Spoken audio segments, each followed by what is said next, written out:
And it doesn't look right. It doesn't look work attractive, and when you're greeting people, you want to appear a certain way at, especially if you're headed to, if you're working in an airport and you're greeting people. The hell do you mean it doesn't look work attractive? It's not like unkempt or It's just, whatnot. it looks, it doesn't look tidy. It doesn't look very, very nice. Why? And I think it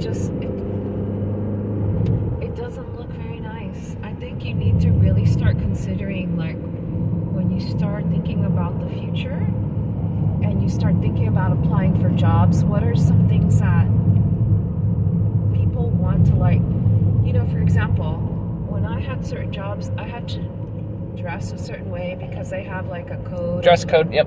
A dress code. Ross says that. Right. And there's like certain things like no low cut, no sleeves. That's just why I wore my Kohl's dress on one of the days that I worked, and so I had this jacket over it. It's like no gauges that aren't bigger than a quarter, I think is what they said. Yeah. No hats. Basically anything standard. Yeah, I just think that if you can get rid of that hair underneath your chin area, it will make things look better. I'm also just worried overall about the hormone imbalance, because PCOS does put you at a particular risk for a lot of diseases. Yep. That's why I think we need to talk about balancing out, like going back to using the birth control pill, because it was balancing out your hormones. I'm worried about diabetes. I'm worried about cancer. Cancer of what? I'm worried about like different types of cancer, ovarian cancer.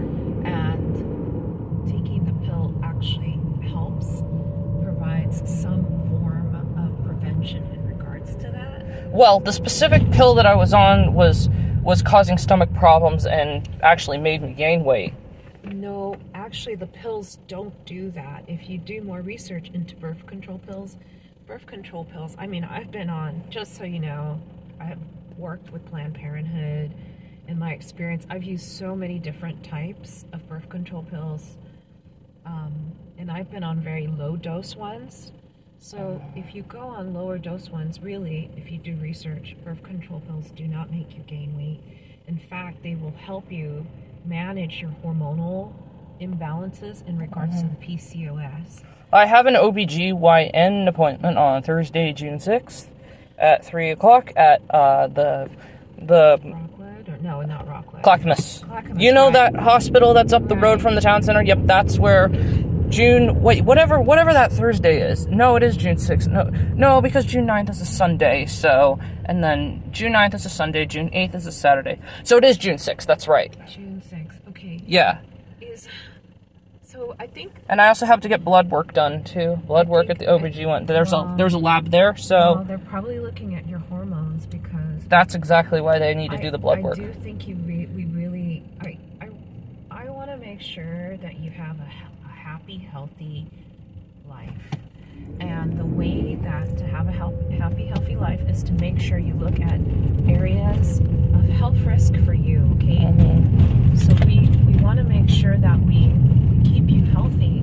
It would make me really sad to know, like, if you had like some type of illness that we could have controlled, and so we want to make sure you're healthy. I also do have there was a referral when I had my primary care back in April where they sent in another referral to the nutrition services. Okay.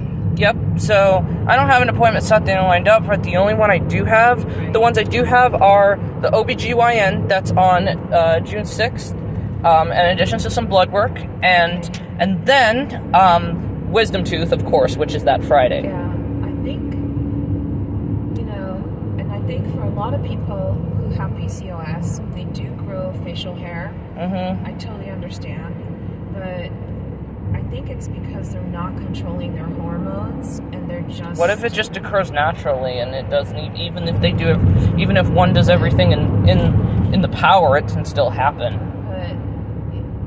Well, right, but I think it has a lot to do with hormone imbalance.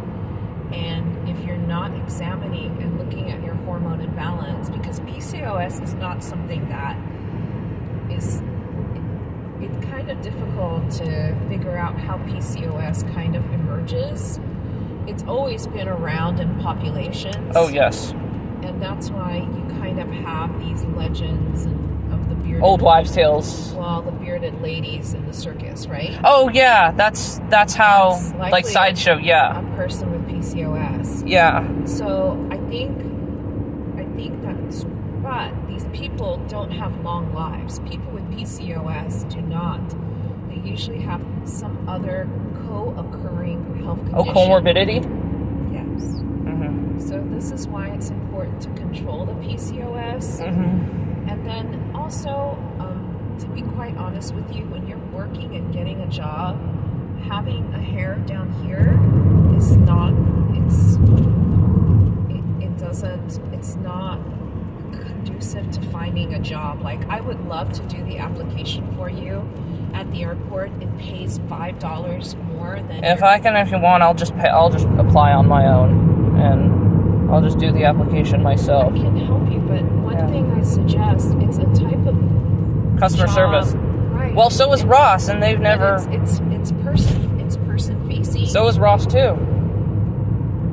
I really want to encourage you to consider, like, really, we can get rid of that hair under here. I would rather not. Why do you want that? Why? Tell me.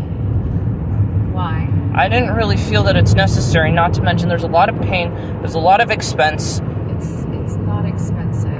I'd happily pay for it. Nope.